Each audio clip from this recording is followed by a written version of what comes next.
এখন হ্যাভলককে bye bye করে নীলে যাচ্ছি। আমাদের ক্রুজের টাইম হয়ে গেছে অলরেডি, তার জন্য আমরা এত তাড়াহুড়ো করে যাচ্ছি।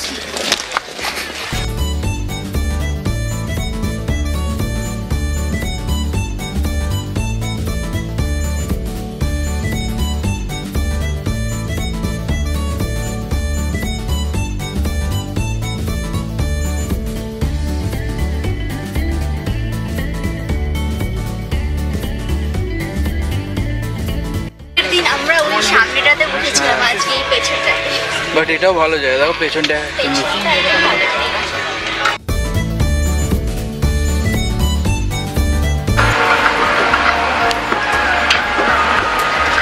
মাঝখানে বিচ আছে, বুঝতে পারছো? হলুদ হলুদ হয়ে আছে, ওই জায়গাটা বালি আছে নিচে, ওটা ডেপটা কম, আর এই জায়গাটা ডেপ বেশি।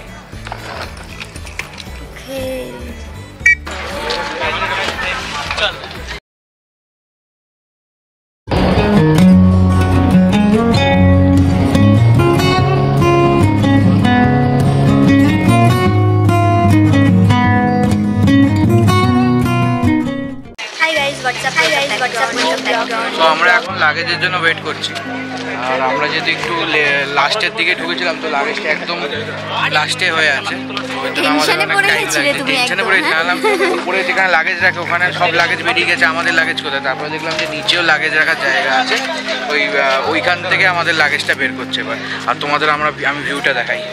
নীল আইল্যান্ড এমনি এমনি নাম নয়, জলের কালারটা প্রপার নীল, মানে নীল যদি কিছু হয় এর থেকে বেশি নীল কিছু হয় না।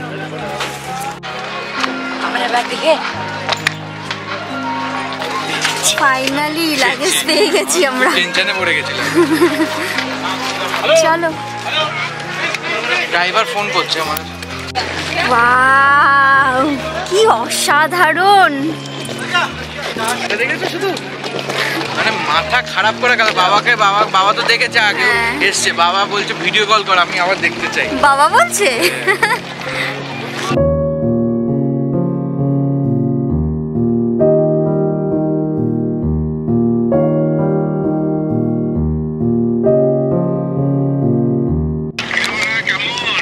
দারুন দারুন বাবা, দারুন, একদম যেটা বলেছে সেটাই। মানে এত জায়গায় ঘুরলাম, নীল আইল্যান্ড পুরো আলাদা। এখান দিয়ে এক্সিট, ওইখানে আমাদের গাড়ি দাঁড়িয়ে আছে অলরেডি, গাড়ি ড্রাইভার আমাদের ফোন করলো, আমরা যাচ্ছি। যা কালার, অসাধারণ, মানে কোনো কথা হবে না, বলো। বাকিটা তোমাদের সাথে হোটেলে গিয়ে কথা বলছি, তোমরা আরও কটা ভিউ দেখতে থাকো, ততক্ষণে আমরা হোটেলে পৌঁছে যাব। আর হচ্ছে গিয়ে আমি পোর্ট ব্লেয়ারও স্নান করিনি, আমি হ্যাভলকেও স্নান করিনি সমুদ্রে। ফেরার দিন এখান থেকেই ফিরবো। আমরা স্নান করিনি, আমরা নীলের জন্য ওয়েট করে আছি, কবে নীল আইল্যান্ডে যাবো, ওখানে গিয়ে আমরা স্নান করব। আর চলো তোমরা ভিউ দেখতে থাকো, ততক্ষণে আমরা হোটেল পৌঁছাই।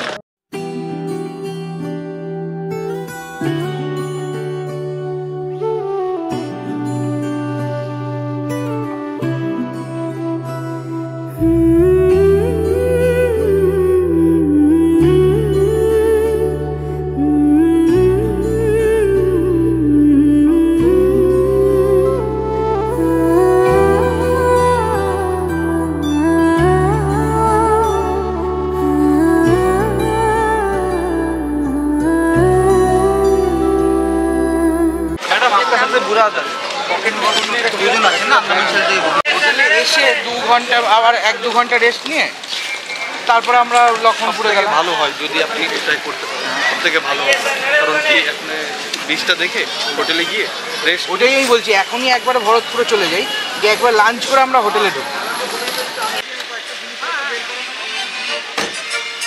সো একটা আপডেট, আমাদের প্ল্যানে একটু চেঞ্জ হয়েছে। আমরা ফার্স্টে ভেবেছিলাম তো এখান থেকে বেরিয়ে ডিরেক্ট হোটেল চেক ইন করবো, করে তোমাদের সাথে কথা বলবো। তো আমরা প্ল্যানিং করলাম যে আমরা একটু স্নান করতে ইচ্ছা হচ্ছে, যেটা তোমাদের বললামই।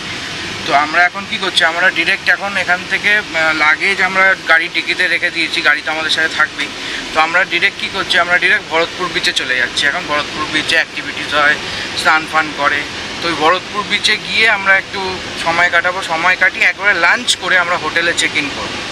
চেক ইন করে তারপরে আবার লক্ষণপুরের জন্য বেরাবো, সানসেট, ওখানে আমরা সানসেট দেখবো। তো চলো ভরতপুরে গিয়ে তোমাদের সাথে দেখা হচ্ছে। 2000 years later. আমাদের এখানে এসে মনে হলো কি আমরা কিছু অ্যাক্টিভিটিস করব, তো এর মধ্যে থেকে আমরা করছি গ্লাস বটম আর হচ্ছে গিয়ে স্পিড বোট। এখানে পুরো চার্জেসটা আমি তোমাদেরকে ডিটেলসেই দেখিয়ে দিচ্ছি ভিডিওতে। আরও আছে, জেট স্কিটা আমি কালকে করে নিয়েছি, তার জন্য আমি আর করছি না। একটা জিনিস আমি খুব মিস করেছি, আমি কালকে যদি স্কুবাটা না করে আমি যদি আজ করতাম নিলে, তাহলে আমার মনে হয় অনেক ভালো হতো। কারণ অ্যাকচুয়ালি জানতাম না যে নিলে স্কুবাটা হয় কি না, আমরা শিওর ছিলাম না, তার জন্যে আর করিনি। তো এখন এসে দেখছি এখানেও স্কুবা হয়। তো এখানে এসে যদি স্কুবাটা করতাম তাহলে প্রচুর ক্লিন দেখতে পারতাম। আরও ওখানেও দেখেছি, নো ডাউট ওখানেও ভালো দেখেছি, বাট এখানের জলটা আরও বেশি ক্লিন, তো আরও বেশি ভালো করে দেখতে পারতাম। তো ঠিক আছে, চলো নেক্সট টাইম এসে করব। পুরো হোটেলে গিয়ে তোমাকে আবার ফোন করবো। হ্যাঁ, এখানে বাবা আর ছেলের কথা হচ্ছে। নাহলে বাবা বসে থাকবে না, বাবাকে বললাম যে হোটেলে গিয়ে ফোন করছি। এবার আমাদের যে প্ল্যানটা চেঞ্জ হয়ে গেছে, এবার সেটা জানিয়ে দিলাম যে এখন হোটেলে যাবো না, একটু পরে যাচ্ছি।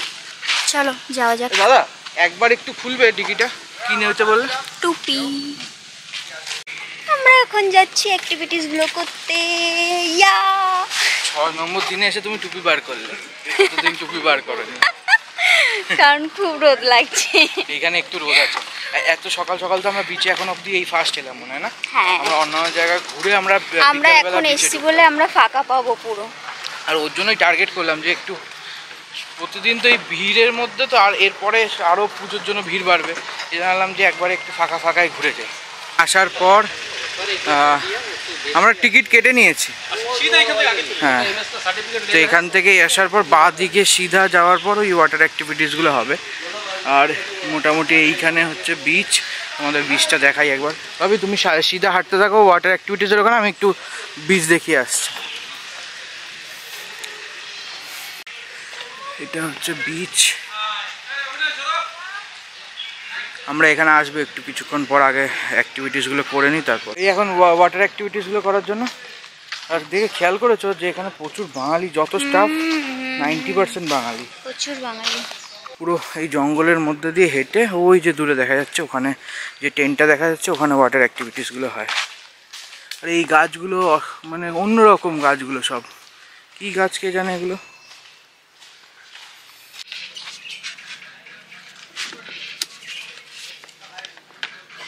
গ্লাস বটমের জুতো খুলে উঠতে লাগে, তো জুতো আমরা পাড়ে রেখে এবার গ্লাস বটমের জন্য রওনা দেবো। আমাদের বোট চলে এসছে। এখানে মোটামুটি 5-10 মিনিট ওয়েট করতে লাগে, কারণ 10 জন না হলে ছাড়ে না। তো সবসময় তো 10 জন হয় না, মোটামুটি ওরা 10-15 মিনিট বাদে বাদে বোট ছাড়ে। আর 10 জন হয়ে গেলে আগেই ছেড়ে দেয়, 10 জন না হলে 10 মিনিট পর পর ছাড়ে। তো আমরা ওয়েট করছিলাম এতক্ষণ, এখন আমরা যাব। ওই যে যাচ্ছে, আমাদের নিয়ে যাচ্ছে, চলে আসো। এই বোটটা করে আমরা যাব, এই সামনে যে বোটটা আছে, বোটটা করে।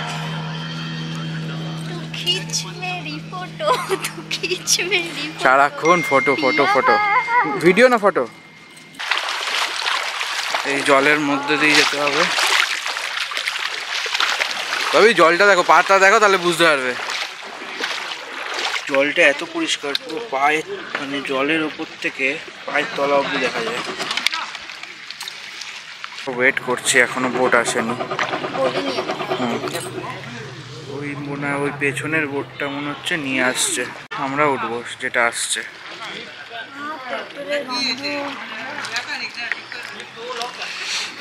কি ভালো লাগে। এবারে আমরা উঠবো। গ্লাস বটমটা অ্যাকচুয়ালি সেরকম কিছুই না, মেনলি হচ্ছে কি একটা নর্মাল যে বোট হয়, যেটা করে আমরা এতদিন ঘুরছিলাম, ওই বোটের নিচ পার্টটা একটা ম্যাগনিফাইং গ্লাস লাগানো।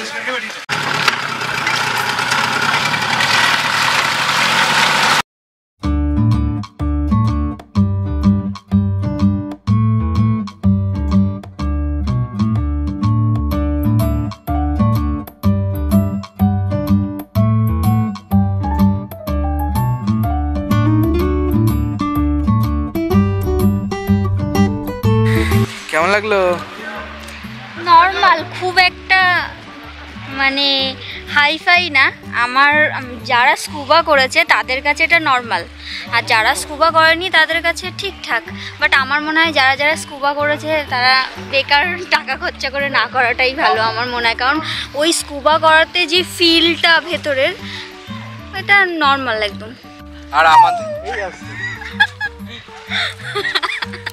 আর আমাদের কাছে টাইম ছিল আর সময় কাটানোর জন্য, তো এই জন্য রাইডগুলো করছি আর কি, আর কিছুই না। আমরা দুজনেই তো স্কুবা করেছি, আর যারা স্কুবা করতে পারেন না, মানে প্রবলেম হয়, তারা এলিফ্যান্টটাতে সি ওয়াকটাও ট্রাই করতে পারেন। সেটাও অনেকটা সেম টাইপের ফিলিংস। 200 টাকা চার্জ হবে, একটা ভিডিও থাকবে আর হ্যাঁ হ্যাঁ, ওই ইয়ে থেকে জেটি থেকে ব্রিজ থেকে ওখান থেকেই করবো ভিডিওটা। টুপি পরে যেতে পারবো কি? আর হাতে নিয়ে নেবে টুপি, অসুবিধা নেই, টুপি উড়ে যাবে তো নাহলে। ব্যাগটা ওখানে রাখি নাকি, টুপিটাও রেখে দে। হ্যাঁ হ্যাঁ। আর আমি সাজেস্ট করব যে কোনো রাইডই নিন, স্পিড বোট হোক, তারপরে জেট স্কি হোক, আর বা এলিফ্যান্টটাতে যা কিছুই করেন, সাথে ওই ফটোগ্রাফি করার জন্য 200-300 টাকা করে এক্সট্রা লাগে, তো ওটা করিয়ে নেবেন। কারণ আপনার ফোনে যা আসবে ওরা ফটো ভালো তুলে দেয়, ভিডিও দেয় সাথে, ভালোই করে, খারাপ করে। এলিফ্যান্টটাতে একদম ভালো তোলে। এলিফ্যান্টটাতে আমারটা ভালো এসছে, ওর কয়েকটা ছবি একটু গন্ডগোল এসছে, বাট ঠিক আছে। বাট ওটা যেটা ফোনে তোলা যাবে না সেটা ক্যামেরাতে উঠছে, সেটাই অনেক। আমি কেন বললাম, কারণ আমার ফটো ভালো আসেনি তাই। বাট এমনি জিনিসটা কিন্তু ভালো, ফটো ভালোই এসছে। স্পিড বোট করার জন্য যেখান দিয়ে এইমাত্র উঠে গেলাম, আবার সেখানেই ফিরে এলাম। তো আমরা জানলে এখানেই দাঁড়িয়ে থাকতাম, অসুবিধা ছিল না। এখন যাবো স্পিড বোট, চলো ওটো। আর আমাদের ফটোগ্রাফার ওই যে দাঁড়িয়ে আছে, তোমাদের জুম করে দেখাই, ওই যে ফটোগ্রাফার দাঁড়িয়ে আছে ওখানে। চলো ওটো। ও আচ্ছা, ভিডিও করছে, দাঁড়া। জামাতে ইয়ে হয়ে যাচ্ছে।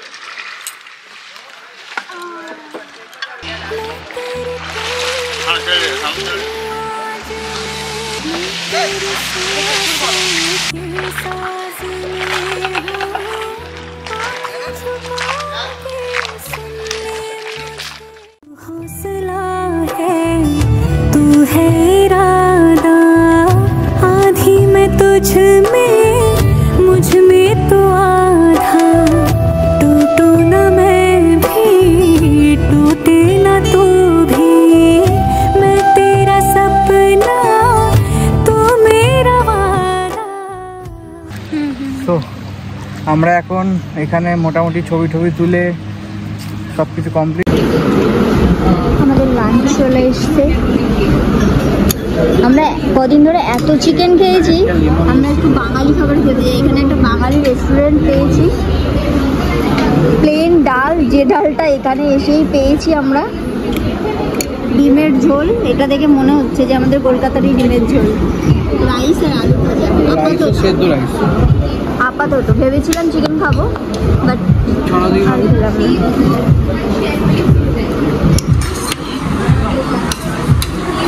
জিনিস দেখেছে এখানে সব জায়গাতে বালতিতে ডাল দেয়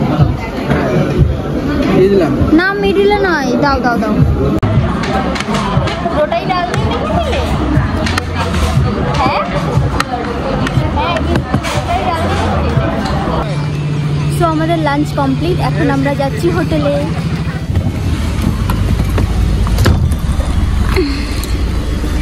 এটা হচ্ছে আমাদের আজকের হোটেল।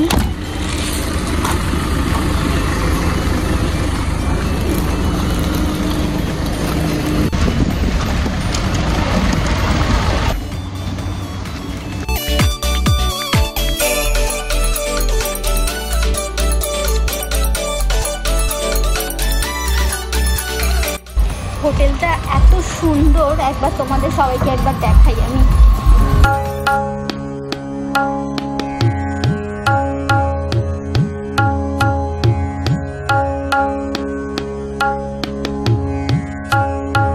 আসার সঙ্গে সঙ্গে আমাদের একটা ওয়েলকাম ড্রিঙ্ক দেওয়া হলো।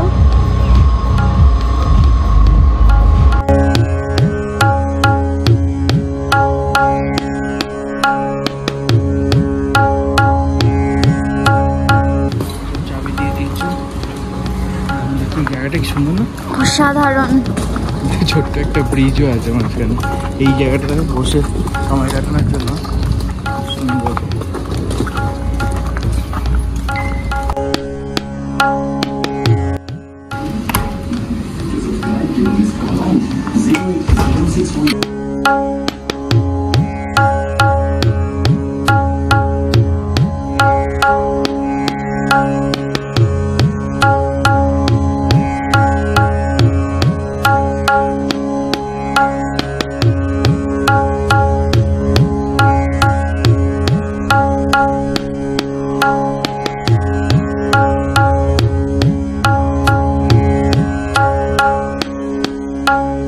তো আমরা হোটেল থেকে এখন বেরিয়ে পড়েছি। আমরা এখন যাচ্ছি সানসেট দেখতে লক্ষ্মণপুর বিচে। সারাক্ষণ সেজে যাচ্ছে বলো। আজ তাড়াতাড়ি বেরোতে হবে বলে বেরিয়ে পড়ে গাড়িতে এখন হেয়ার স্টাইল করছে।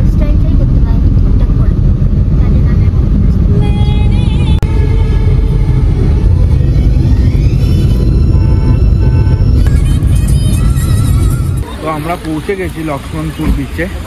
তো এখান দিয়ে কিছুটা ওয়াকিং করে যেতে হবে। এই রাস্তাটা দিয়ে ওয়াকিং করে গিয়ে তারপরে বিচটা পড়বে। রাস্তা যেরকম ভিউ সেরকম। অসাধারণ জায়গাটা। রাস্তা যতটা সুন্দর ভিউও তত সুন্দর। আমার ভিউ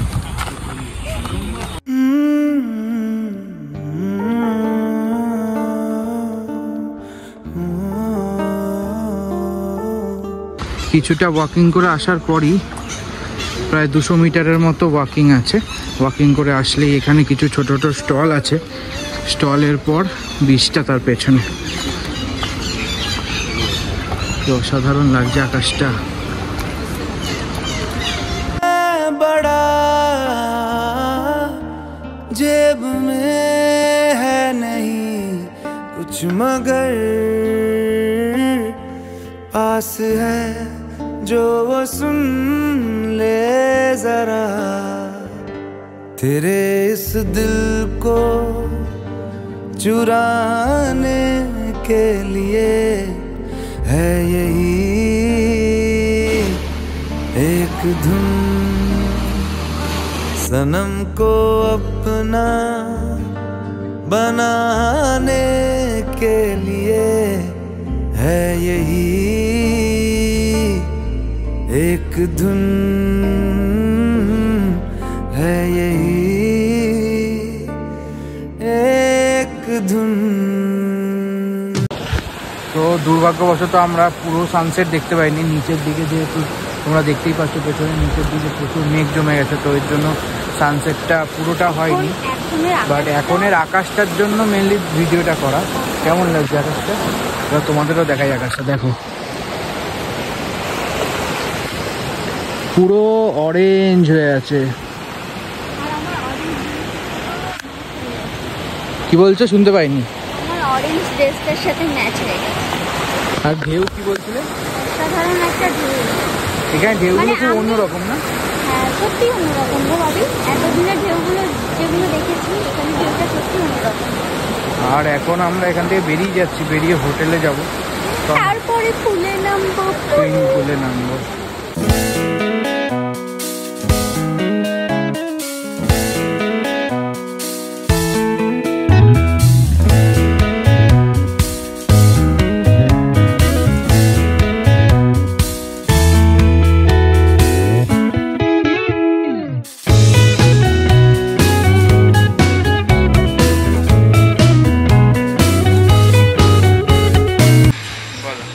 বলছি তুমি যদি ডায়েট না করো তাহলে তুমি ওই লোকটার মতো হয়ে যাবে। পুরো ঠিক আছে, পুরো ওই লোকটার মতো হয়ে যাবে।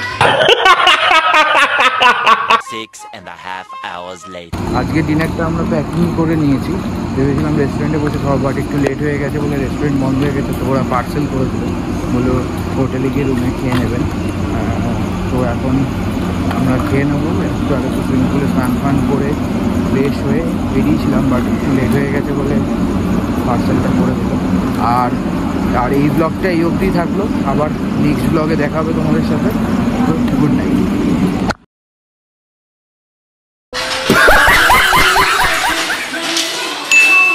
अबे साले कभी मैं माफ करना गुस्से में इधर उधर